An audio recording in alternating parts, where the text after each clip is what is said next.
안녕하세요. 임현입니다. 자, 이제 교정학 기본 이론 강의를 시작합니다. 자, 이제 또 2025년 대비 교재 또 새로 책을 출간을 했고요. 자, 근데 이제 최근에 시험을 보면 올해 이제 국업 시험 같은 경우에 난이도가 상당히 높게 출제가 돼서 수험생들이 많이 당황하고 점수도 상당히 이제 낮은 점수를 맞았던 걸로 알고 있습니다. 물론 근데 이제 난이도 조절은 이제 출제자 입장에서 어느 정도 이제 하기 마련인데, 근데 이제 올해 시험 문제 같은 경우에는 공부를 많이 한 사람이나 적게 한 사람이나 별로 차등화가 되지 않는 그런 유형의 문제가 몇 개 나와서 그건 별로 바람직한 문제는 아니죠. 그죠? 공부를 꼼꼼히 많이 한 사람이라면 어느 정도 문제를 맞출 확률이 높아지고, 또 그렇지 설렁설렁하게 한 사람이라면 좀 맞추기가 어려운 이 정도의 문제라면 상당히 질이 좋은 문제인데, 단순하게 단어 또 엇비슷한 단어로 살짝 변형을 해가지고 그게 개념적으로 큰 차이가 있지도 않은 그런 식의 변형 문제 같은 경우에는 정말 공부를 한 사람도 맞추기 어려웠던 그런 문제가 몇 개 나왔습니다. 그래서 이런 것들이 이제 앞으로 어떻게 나올 것인가, 수험생들이 많이 이제 교정학에 대해서 긴장을 하거나 앞으로 어떻게 대비해야 될까 고민을 많이 하실 텐데, 역대 기출 문제를 분석을 해보면 이런 경우가 드물지만 있을 수도 있고, 있다고 하더라도 이거는 이제 이게 지속적으로 반복될 확률은 적습니다. 그래서 여러분들이 여기에 너무 매몰돼서 그럼 법령, 특히 법령 문제를 그렇게 변형을 많이 해서 출제를 했는데, 법령을 한 토시 하나하나 다 외울 것이냐? 법령의 양을 생각해 보면 거의 이제 불가능에 가깝고요. 또 바람직하지도 않습니다. 왜냐하면 그런 유형의 문제가 많이 출제가 된다면요, 그렇게 접근해야 되겠지만, 한번 이렇게 딱 내고 그 다음에 말아버릴 가능성이 저는 상당히 높다고 생각합니다. 약간 엇비슷한 유형의 좀 난이도 있는 또 다른 문제를 낼 수는 있겠지만, 이와 같은 올해와 같은 약간 좀 어떻게 보면 비정상적이라고 전문가들이 많이 평가를 하는 이런 식의 문제가 많이 출제될 확률은 적기 때문에 여러분들은 너무 얽매일 필요는 없고요. 기본적으로 가장 이 교정학의 뼈대가 되는 내용들, 기본적인 사항들, 또 기출에서 많이 다뤘던 사항들, 이런 것들을 자주 보는 게 중요합니다.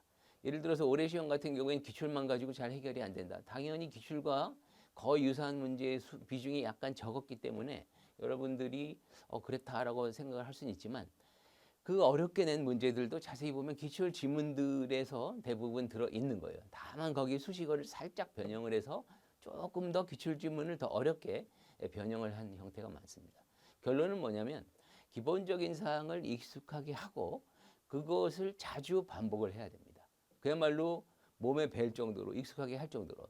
전체를 다 암기한다라는 것은 이제 무리가 따르고 현실적으로 가능하지도 않지만, 잦은 반복 회독을 하게 된다면, 그런 어차피 법령 문제는 법령의 정상적인 문장을 단어를 또는 뭐 어떤 내용을 변형을 해가지고 법령을 틀어지게, 그죠? 다른 말로 만들어서 틀린 지문을 창조해내는 거기 때문에 기본 법령에 대해서 잦은 반복을 통해서 익숙하게 하게 된다면 그 뭔가 변형한, 그죠? 그 부분을 찾아내는데 조금 더 효율적일 수 있습니다. 그래서 단순하게 그 모든 걸 찾아서 다 암기할 생각은 하지 마시고, 중요한 거 위주로 자주 반복을 한다. 반복에 초점을 둬서, 제가 예전부터 이제 반복을 많이 강조를 드렸지만 그렇게 이제 학습하시기를 권해드리고요.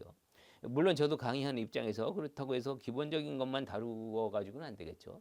그래서 그동안에 기출이 많이 나왔던 거, 또 나오지 않았더라도 나올 가능성이 높은 거, 이런 기본적인 사항은 많이 강조를 하되, 그 외에 기타 사항 중에서도 출제 가능성이 있는 부분 계속 연구하고 발굴해서 여러분들께 어디가 포인트가 될 수 있다라는 걸 강조해 드리는 이런 방향으로 진행을 할 예정입니다. 자, 그러면 이제 교정학에 대한 앞으로 이제 어떻게 제가 접근해 나가야 될지에 대해서 또 얘기를 또 했고요. 교정학의 기본적인 사항을 좀 말씀을 좀 드려야 되겠죠. 이제 최근에 형집행범법 시행 규칙이 개정이 돼서 전화 통화에 대한 내용, 횟수 같은 게 이제 변형이 됐고요. 그다음에 중간 처우제도 운영 방식도 요건 같은 경우도 변경이 됐고, 중요한 사항이 많이 개정이 됐습니다. 그래서 이 개정 사항 같은 것들도 유심히 받으셔야 됩니다. 특히나 이렇게 법을 많이 다루고 있는 교정학에서는 법이 개정되면 개정된 지 불과 몇 개월 되지 않아서 바로 출제가 되는 또 이런 경향도 있기 때문에 법령 개정에 신경을 쓰셔야 되고요. 이 교재에 또 오류가 있을 수 있으니까 정어표라든지 법령 개정 사항 같은 경우에는 이 교재 앞부분에 머릿말에 있는 제가 운영하는 다음 카페의 바른 교정학 세상 거기에 정어표라든지 또는 법령 개정 사항은 그때그때 개정될 때마다 자료를 올리고 있으니까 그런 것들을 중간중간에 한 번씩 방문해서 꼭 확인을 하시기를 권해드리고요. 자, 여러분들은 일단 교도관이 되기 위해서 그죠? 일단 이 교정학이란 과목은 시험이 대상이 뭐 7급 공무원, 9급 공무원, 교정직 공무원 시험에다가 공채 시험이죠. 그 다음에 또 이제 경채 시험에서도 경채는 이제 가끔 한 번씩 인원을 충원하기 위해서 실시하게 됩니다. 그래서 경채는 좀 불확실하죠. 언제 어떻게 실시가 될지 모른다는 게 좀 문제가 있고, 그다음에 이제 승진 시험 등에서도 이 바른 이 교재 교정학 파트가 출제의 범위에 해당이 되는데, 자, 일단 여러분들이 교도관이 되기 위해서 또는 교도관이 이미 돼서 또 승진 시험을 준비하기 위해서 이렇게 이제 모인 분들입니다. 자, 그래서 교도관이 하는 일을 한번 먼저 생각을 하면서 교정학에 대해서 이야기를 풀어 나가도록 하겠습니다. 일단 교도관 하면 범죄자를 상대로 하는 거죠. 그래서 범죄자에 대해서 형을 집행하는 게 아마 인상이 많이 들어갈 거예요. 뭐 교도소에 갇혀 있는 범죄자. 근데 이제 범죄자뿐만 아니라 범죄의 혐의가 있어서 그죠? 구속된 미결 수용자 같은 경우도 있을 수 있습니다. 그래서 나중에 이제 수형자가 무엇이고 미결 수형자가 무엇이고 사형 확정자가 무엇이고 이런 개념도 관련 파트에서도 설명을 드릴 텐데, 일단 교도관 하면 범죄를 저지른 사람에 대해서 형을 어떻게 집행할 것인가. 또 하나 중요한 건 뭐죠? 자, 교정학이죠. 교는 바로잡을 교, 정은 바를 정입니다. 바로잡아서 바른 길로 인도한다는 뜻이에요. 그래서 교도관의 역할은 이 범죄를 저지르거나 또는 비행소년 등 비행소년의 개념 같은 경우는 조금 이따가 설명을 드릴 겁니다. 바로 이렇게 좀 문제가 되는 범죄와 관련된 문제가 있는 사람들을 어떻게 바로잡아서 바른 길로 안내해서 건전한 시민으로 그죠? 살 수 있도록 유도할 것이냐. 매우 중요한 거죠. 네. 바로 이게 교화, 사회 복귀의 관념입니다. 그래서 교도관이 해야 될 일 중에 가장 대표적인 두 가지가 형을 집행하는 것, 이것과 그 다음에 범죄자 등을 교화해서 어떻게 사회 복귀시킬 것인가. 그죠? 그 수용자에 대해서 어떤 처우를 보장하고 이쪽에서는 어떻게 엄중하게 집행을 하고, 상반되는 관념이죠. 상반되는 관념이 법에도 모두 다 존재하고 또 우리 교도관의 임무에 해당이 됩니다. 자, 예를 들면 교도관이 되는 교정학 시험에서 가장 중요시하고 문제수도 많이 출제되는 게 형의 집행 및 수용자의 처우에 관한 법률이에요. 그래서 앞에 부분이 형 집행 부분이고 뒷부분이 수용자의 처우를 통해서 교화 사회복귀를 유도하는 거죠. 그래서 형을 집행하는 부분과 수용자의 처우하는 부분, 이게 다 우리 시험에서도 매우 중요한 파트에 해당이 됩니다. 물론 이 자세한 사항들은 앞으로 이제 법령을 하나하나 이제 공부하면서 제가 이제 중요도 위주로 또 설명을 드릴 것이고요. 이 얘기를 먼저 드리는 이유가 뭐냐면, 이 교정학자, 교도관 자체가 중요한 게 아니라, 그죠? 여러분 이제 시험을 보기 위해서 모이신 분들이니까 이 교정학 파트에서는 형 집행 파트와 이런 처우를 통한 교화 사회복귀 파트라는 상반되는 관념을 교도관이 가지고 있고, 또 교도관이 앞으로 해야 될 중요한 기준이 되기 때문에 그런 파트를 세부적인 사항을 출제위원들은 관심을 가지고 출제하고 있다.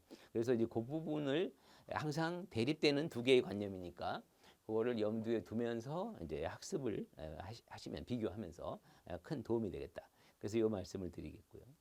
자, 이제 교정학이니까 교정학에서 시험 범위가 어떻게 되는지 좀 간단하게 설명을 드리겠습니다. 지금 하고 있는 건 이제 바른 교정학, 이거는 이제 교정학이 넓은 의미의 교정학이고요. 9급은 교정학 개론이라고 부르고 7급은 교정학. 제목은 약간 다르지만 시험 범위는 똑같습니다. 그 중에 좁은 의미의 교정학이라고 구분할 수 있고요. 그 다음에 절반에 해당이 되는 게 형사정책입니다. 이 두 가지를 다 하셔야 돼요. 그래서 공채, 7급, 9급 공채 준비하시는 분들은 경채나 6급 이하의 승진시험 같은 경우에는 바로 이 교정학 파트만 하면 되고 7급, 9급 공채는 둘 다 해야 되죠. 자, 그러면 이제 어떤 내용이 담겨 있는지를 먼저 간단하게 소개를 하고 또 진행을 해야 되겠죠. 여기서는 이제 교정이란 무엇인가, 교정의 뭐 개념이라든지 역사적으로 교정이 이루어져 왔던 뭐 교정의 역사의 개념, 그리고 역사상의 중요한 각종 뭐 제도들, 그렇죠?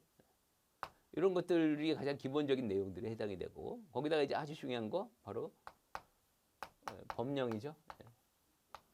이 법령이 조금 전에 얘기했던 형의 집행 및 수용자 처우에 관한 법률, 거기 시험 문제에 아주 많이 출제. 올해도 거기에서만 9문제인가요? 상당히 많은 문제가 출제가 됐죠. 그래서 이 법령 파트 이런 것들로 위주로 이루어져 있고요. 뭐 거기서도 법령이 그게 다가 아니고 교도관 직무 규칙이라든지 수용자 등 호송 규정도 있고, 그다음에 우리나라의 민용교도소가 하나 있죠.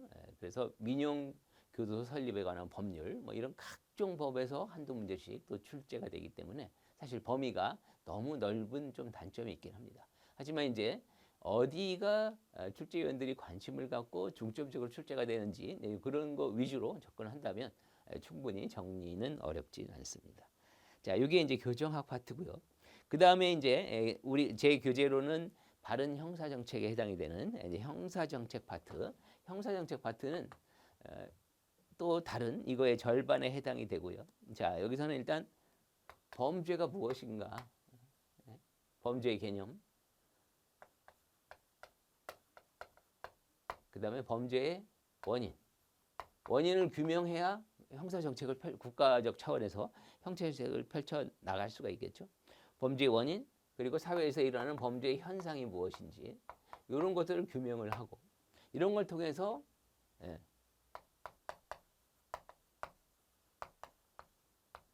범죄 방지를 위한 대책을 수립하는 거, 그렇죠?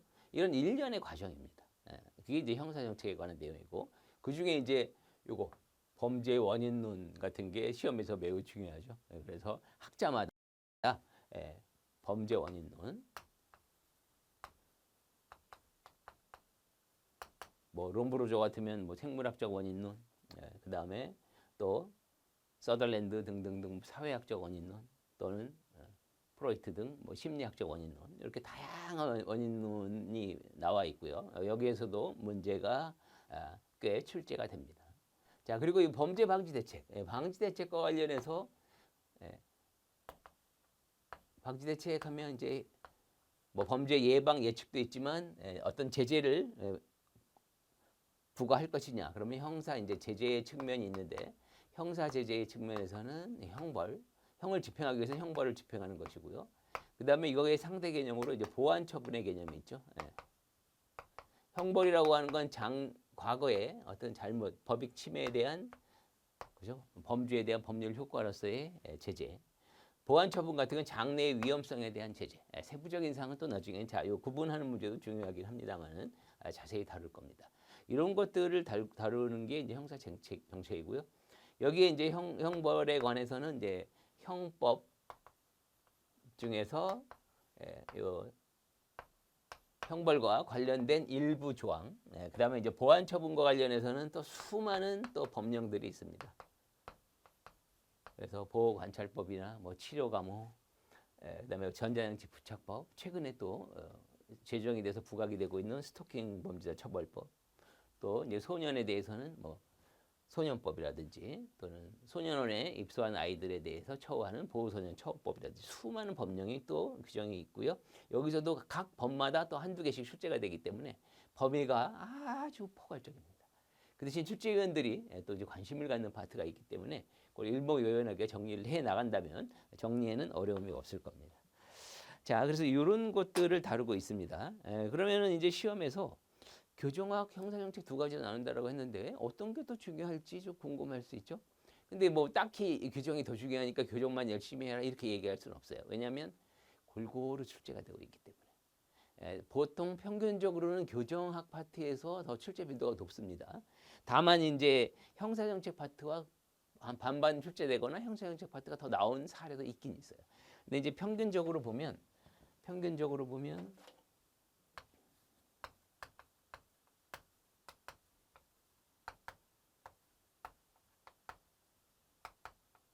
교정학에서 약 한 65% 정도, 뭐 해마다 다르기 때문에 이거다라고 할 수는 없지만 대충 형사정책 약 35% 정도, 이 정도의 비중이 역대 한 평균 정도라고 할 수가 있겠고요. 그 다음에 또 이제 중요한 게 이제 여러분들이 이론과 법령의 출제 비중을 잘 아셔야 돼요. 법령이 올해 아주 어렵게 출제됐다라고 했잖아요. 그래서 이론 부분 전체에 걸쳐서 교정학 형식이 합쳐가지고 이론이 어느 정도 나오고 법령이 어느 정도 나오는지 요거를 좀 알고, 법령이 정말 중요합니다. 이론 같은 경우에는 평균적으로 한 15에서 25% 정도, 법령은 75에서 한 85%, 많을 때는 한 90%까지 나온 적도 있습니다. 또 적을 때는 75%보다 약간 적은 적도 있었지만 평균 75에서 85% 사이. 그래서 법령이 매우 중요합니다. 그래서 각종 법령에서 출제가 많이 되고 있다는 걸 알고 계셔야 되고요.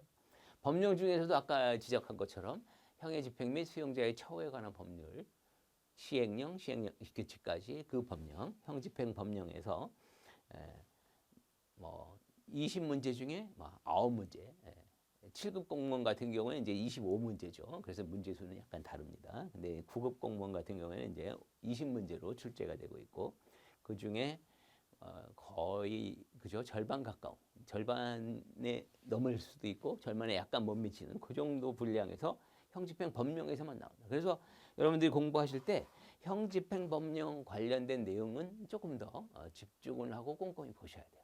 특히나 올해처럼 형집행 법령의 그 토시 뭐 단어 하나를 아주 비슷한 단어로 살짝 변형한다거나 이런 거는 참 골라내기 어렵기 때문에 그런 부분을 평상시에 조금 유심히 보고, 암기까지 하라는 말씀은 안 드립니다. 잦은 반복을 통해서 익숙하게 만들어서 이게 뭔가 변형이 됐구나 정도의 느낌은 있을 정도 되면 객관식을 문제를 커버하는 데는 어려움이 없으니까 이제 그렇게 극복하시기를 다시 한번 당부를 드리도록 하겠습니다. 자, 이제 시험 범위에 대한 얘기를 했고요. 그 다음에는 이제 교정이 무엇이냐부터 그죠? 다시 한번 접근을 해 나가도록 하겠습니다.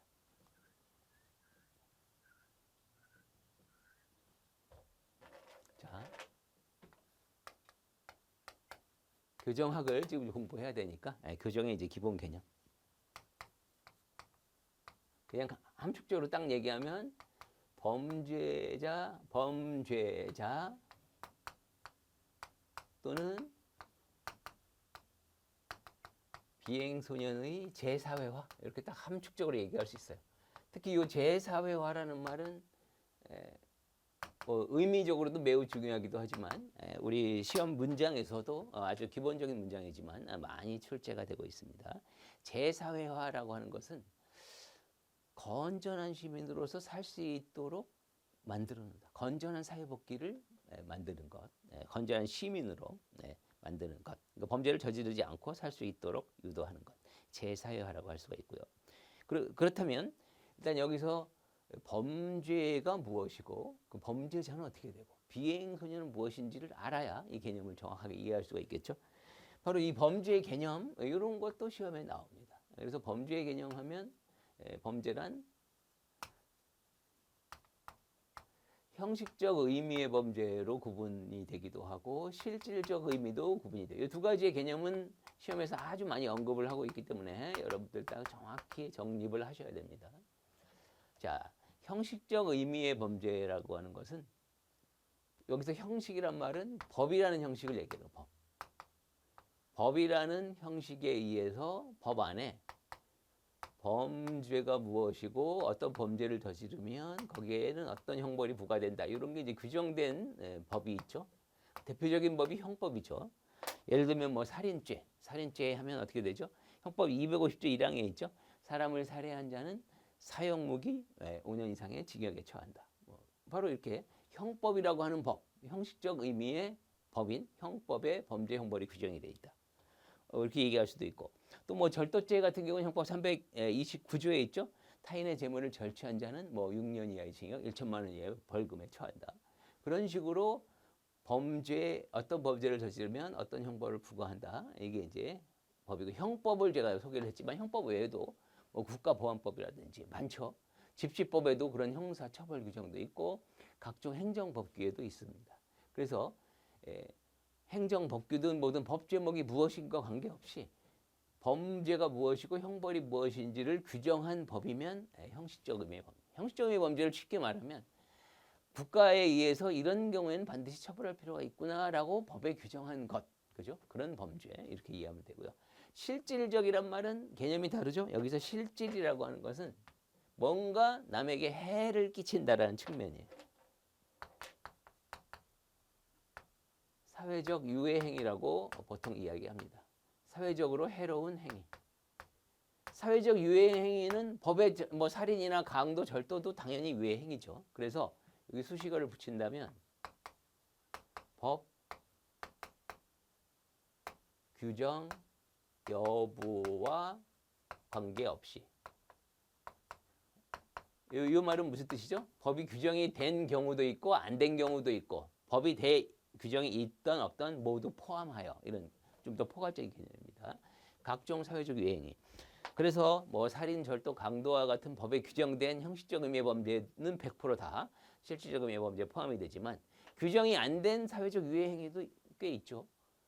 예를 들면 새치기를 한다거나 쓰레기 무단 투기를 한다거나 그건 범죄까지 취급이 되지 않기 때문에 범죄로서 형벌을 부과하지는 않습니다.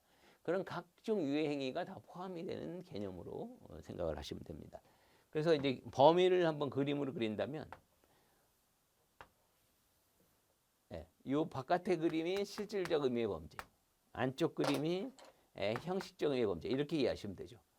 살인, 절도 등 반드시 이 사람들은 처벌해야 되겠다라고 법에 규정한 게 형식적 의미의 범죄인데 실질적 의미의 범죄는 사회적 유해 행위니까 형식적 의미의 범죄 당연히 포함되고 그런데 거기 이 형식적 의미의 범죄 밖에 있는 것들도 뭐 쓰레기 무단 투기니 새치기니 이런 각종 타인을 해하고 사회적으로 유해한 행위들은 당장은 범죄가 아니지만 그 형식적 의미의 범죄는 아니지만 실질적 의미의 범죄를 포함해서 교정하게 연구 대상이 된다. 이제 그런 의미가 있어요. 왜냐하면 쓰레기 무단 투기니 이런 무질서 행위 등등등을 반복을 하다 보면 언젠가는 범죄로 발전할 가능성이 높기 때문에 우리 교정하게 연구 대상이 된다.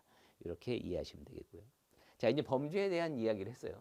그러면 범죄를 저지른 사람, 범죄자는 어떻게 규명할 것이냐? 이게 바로 이제 형사소송이라는 소송 단계를 거치죠. 요거는 여러분들이 법의 어떤 흐름을 알면 간단합니다. 예를 들면 범죄가 무엇인지를 규정한 법이 형법이라고 그랬죠. 형법 제한뿐만 아니라 국가보안법이든 뭐든 그죠? 넓은 의미의 이제 형법으로 부릅니다. 각종 범죄 형벌을 규정한 거.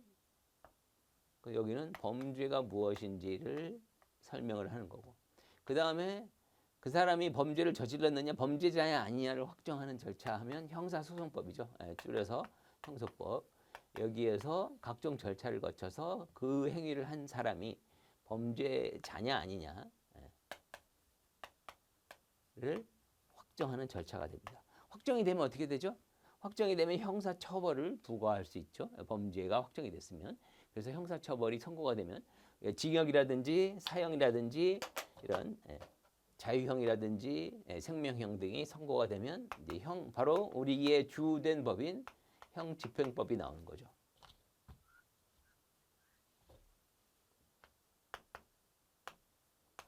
법에 따라서 형을 집행하게 됩니다. 교도소에 수용해서 형을 집행. 물론 형벌 중에서 벌금이라든지 과료 이런 거는 그렇죠? 교도소에 갈 이유가 없죠. 금전만 납부하면 되고 그런 형벌도 있지만 징역형, 금고형 또는 뭐 사형이 선고가 됐다. 여러분 사형 제도는 실제 운영하고 있지 않은지 벌써 20년이 훨씬 넘긴 했지만 어쨌든 교도소, 구치소 등에 이제 수용을 하게 되는 거죠. 그래서 이 시스템으로 그래서 이 형사소송법에 의해서 확정이 된 사람이 이제 범죄자가 되겠구나. 그럼 범죄자를 교정이라고 하는 거 어떻게 그죠? 재사회화 시킬 것인가? 형 집행에다가 각종 처우를 통해서 재사회화 할 것인가? 이런 거를 이제 다루는 학문이 되고. 자, 그러면 이제 비행소년도 한번 알아봐야 되겠죠. 비행소년이라는 건 나중에 이제 소년법에서 공부를 해야 되겠지만 비행소년의 개념 정도는 알아두시는 게 좋습니다. 뭐 교정을 하시는 분들도 예를 들면 승진 시험이나 경체 시험처럼 교정학 파트만 다루는 분들은 직접적인 관련은 없지만 요 상식적으로 알아두시는 게 이해에 도움이 될 것 같고요. 그래서 비행소년 하면 소년법에 규정이 되어 있고요. 소년법은 우리 형법에 소년에 관한 어떤 특별 규정 이렇게 됩니다. 보호 처분이나 각종 소년 형사 처벌에 관한 특례를 규정한 법입니다. 여기는 세 가지로 구분이 돼요. 범죄 소년과 촉법 소년, 우범 소년 이렇게 나눠 가지고 이들을 어떻게 할 것인가 보호 처분이라고 하는 일종의 보완 처분의 일종, 보호 처분을 부과하는 내용을 규정하고 있는데 여기서 이제 범죄 소년은 14세 이상 그리고 소년이니까 19세 미만의 범죄를 저질렀다고 해서 소년들을 전부 교도소에 보내지는 않습니다. 소년에 관해서는 검사의 선택에 의해서 소년 그 법원 소년부 있죠. 소년부의 단독 판사의 결정을 통해서 보호 처분이라고 하는 처분으로 갈 수도 있고, 아 얘는 금고 이상의 형벌이 필요해 그러면 검사가 기소를 하죠. 기소를 하게 되면 정식 재판 성인과 마찬가지로 재판을 거쳐서 교도소에 갈 수도 있습니다. 자, 그래서 여기서 이제 보호 처분의 대상 또는 이제 교도소에 갈 수 있는 수용자가 될 수도 있는 대상이 되고, 촉법 소년은 똑같은 짓을 했는데 나이가 너무 어려서 처벌할 수 없는 거. 우리 형법 구조에 의하면 만 14세가 되지 아니한 자는 벌하지 아니한다. 그래서 책임 능력이 없다 그래서 처벌을 하지 않습니다. 그래서 일단 기본적으로 10살 이상을 취급을 하고 있으니까 10세 이상부터 14세 미만이기 때문에 이 아이는 형벌을 부과할 수 없고요. 보호 처분만 가능하겠죠. 우범 소년은 당장 범죄를 저지르지 않았기 때문에 형벌은 불가능합니다. 근데 향후 무단 가출을 한다든지 뭐 소란 난동을 피운다든지 뭔가 문제 있는 아이들에게는 향후에 범죄의 우려가 있는 아이들이다. 그래서 이런 아이들에게는 보호 처분을 통해서 아이들을 보호해야 되겠다. 그래서 보호 처분이라는 일종의 보완 처분을 부과할 수 있고요. 나이는 10살에서 19세 미만까지 이렇게 됩니다. 그래서 이런 아이들에 대해서 비행소년을 어떻게 재사회할 것인가도 그죠? 교정 파트에서 다루고 있는 거죠. 자, 이렇게 해서 이제 교정의 개념에 대해서 이제 간단히 이제 언급을 해봤고요. 자, 그러면 이제 형사 제재에 대한 이야기를 또 이제 조금 설명을 좀 드릴 필요가 있을 것 같아요. 아까 비행소년의 재사회화라고 얘기했고, 그 다음에 아까 형사정책 이야기하면서 요 살짝 이 부분은 지우고요.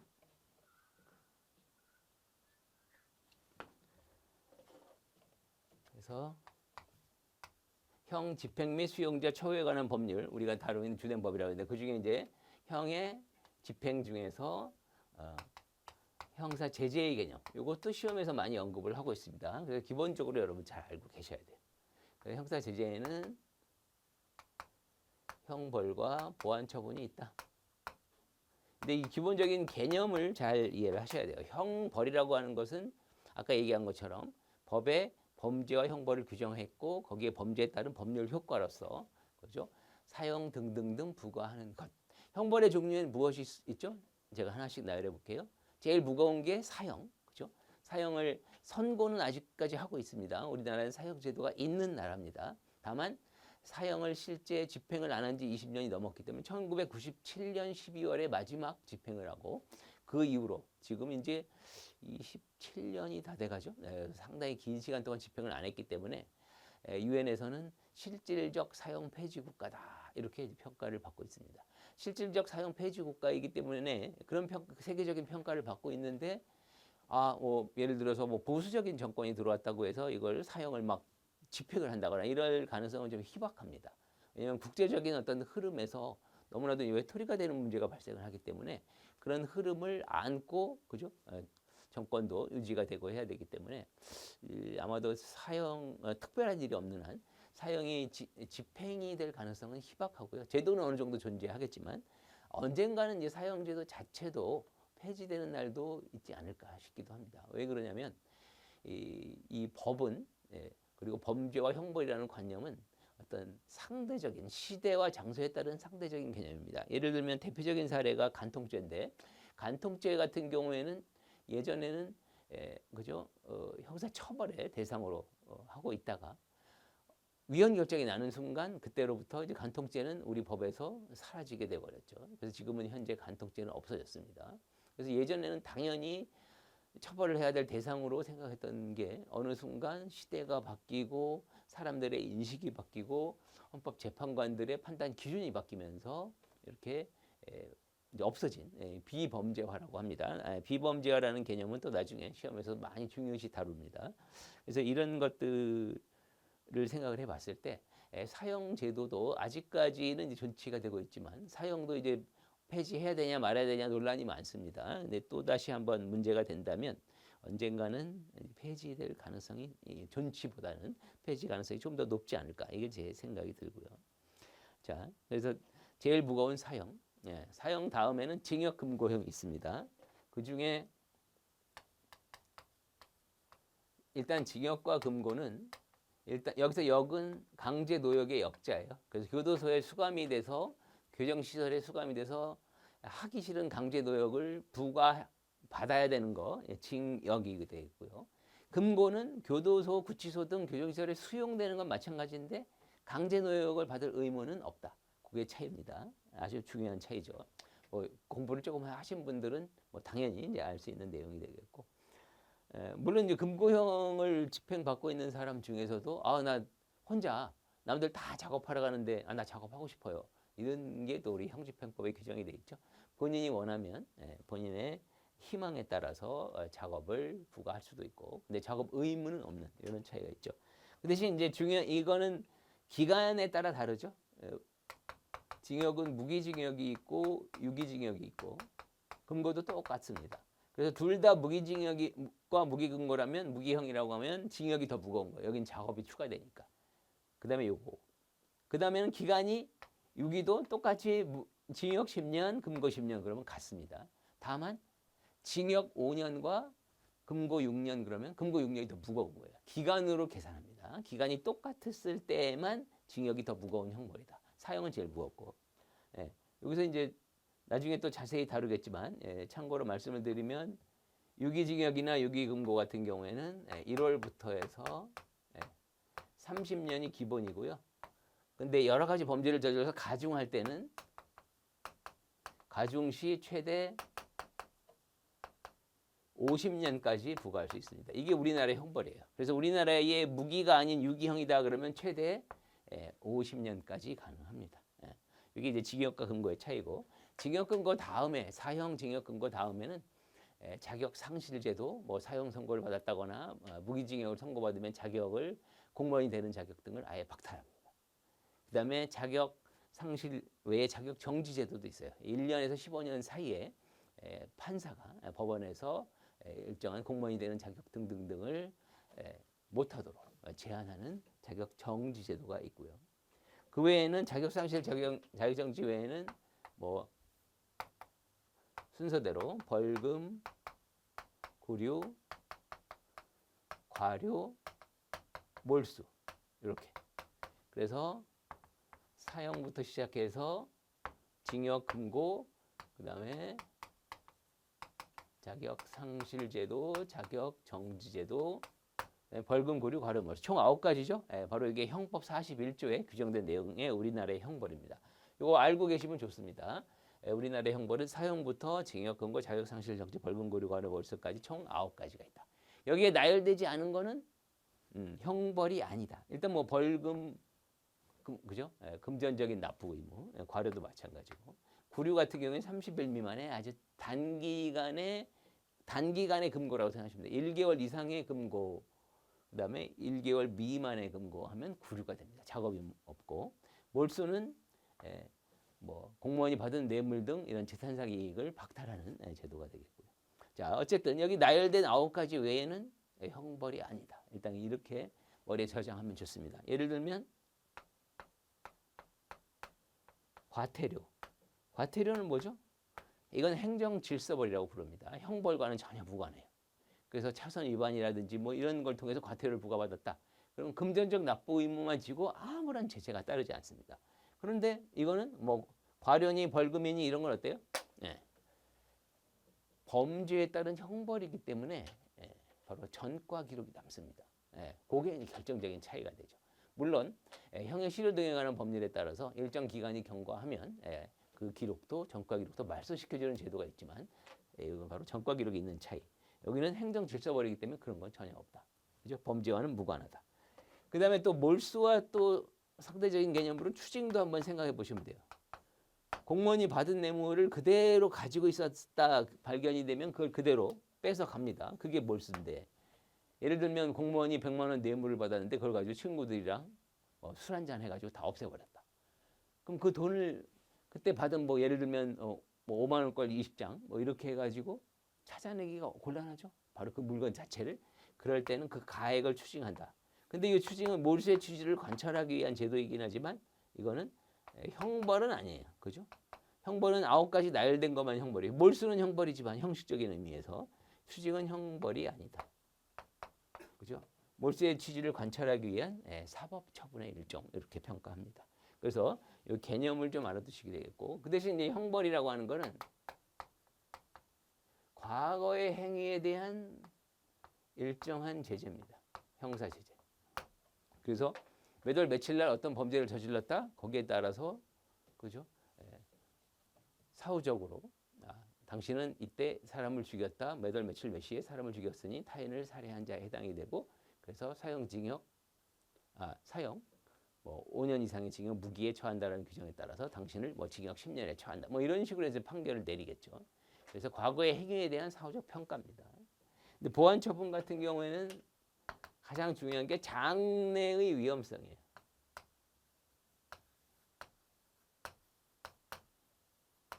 위험성에 대한 형사 제재. 이 개념을 정확히 알아두셔야 돼요. 장래의 위험성. 그러니까 형벌은 과거에 어떤 나쁜 짓을 했으니까 처벌받는다 이런 개념이라면 보안 처분 같은 경우에는 어떤 행위를 한 게 중요한 게 아니고 이 사람은 이러이러한 문제가 있어서 앞으로 이러이러한 문제를 일으킬 가능성이 높다. 그래서 보안 처분을 통해서 그런 문제점을 해소해야 되겠다. 이런 보안 처분은 그럼 무엇이 있을까요? 우리 형법에도 보안 처분 규정이 있어요. 예를 들면 보호 관찰이라든지 사회봉사 수강명령 같은 경우에는 또 대표적인 보안 처분의 일종입니다. 형벌이 아닌 장래 위험성에 대한 제재로서 보호 관찰, 사회봉사 수강명령. 예를 들어서 사회봉사명령을 법원에서 결정을 했다. 이건 이제 우리 형법으로 보면 법마다 약간 규정이 다 다르지만 우리 형법에는 집행유예할 때 사회봉사나 수강명령을 내릴 수가 있습니다. 근데 집행유예 시에 사회봉사명령을 부과했다. 집행이 유예되니까 교도소 가진 않죠. 집행유예 기간 동안 사고 치지 않고 그러면 형선고의 효력이 상실되고 이렇게 해서 법적 효과가 발생합니다. 근데 그 기간 동안 일정한 뭐 몇 시간 수강명령 했다. 그러면 뭐 사회봉사명령 그러면 힘든 일, 남들이 어려워하고 꺼리는 일 가서 그런 일을 가지고 사회봉사를 하면서 내가 잘못했음을 참회하고 깨닫게 하는 이런 제도예요. 그래서 이런 걸 통해서 이런 노력을 통해서 어떻게 한다? 힘든 일을 통해서 노력을 통해서 장래의 어떤 이런 위험성을 제거한다. 이게 이제 보안 처분의 내용입니다. 그래서 뭐 보호관찰, 사회봉사, 수강명령, 뭐 전자장치, 전자발찌 같은 전자감시제도라든지 수많은 제도들이 또 형벌과 대비되는 보안 처분의 일종이다. 그래서 요거를 이제 구분하는 게 중요하고요. 특히 여기에 대해서는 제가 드릴 말씀이 많은데 간단히만 얘기하면 제형 법정주의의